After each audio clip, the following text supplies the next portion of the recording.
হাসনাত সার্জিস সহ 5 নেতার শোকজ প্রত্যাহার। জুলাই গণঅভ্যুত্থানের প্রথম বর্ষপূর্তির দিনে কক্সবাজার সফরের ঘটনায় জাতীয় নাগরিক পার্টি এনসিপির 5 কেন্দ্রীয় নেতাকে দেওয়া কারণ দর্শানো নোটিশ প্রত্যাহার করা হয়েছে।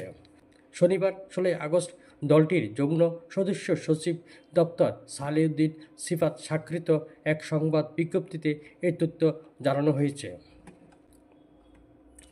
বিজ্ঞপ্তিতে বলা হয়, গত 6 আগস্ট জাতীয় নাগরিক পার্টি এনসিপির মুখ্য সংগঠক উত্তরাঞ্চল সার্জিস আলম, মুখ্য সংগঠক দক্ষিণাঞ্চল হাসনাত আবদুল্লাহ, মুখ্য সমন্বয়ক নাসিরুদ্দিন পাটোয়ারি, সিনিয়র সদস্য সচিব তাসলিম জারা, যুগ্ম আহ্বায়ক খালেদ সাইফুল্লাহের প্রতি পৃথক পৃথক 5টি কারণ দর্শানো নোটিশ প্রেরণ করা হয়েছিল, যার প্রেক্ষিতে উল্লেখিত নেতৃবৃন্দ দপ্তর মারফত আহ্বায়ক ও সদস্য সচিব বরাবরে কারণ দর্শানো নোটিশের জবাব প্রদান করেন।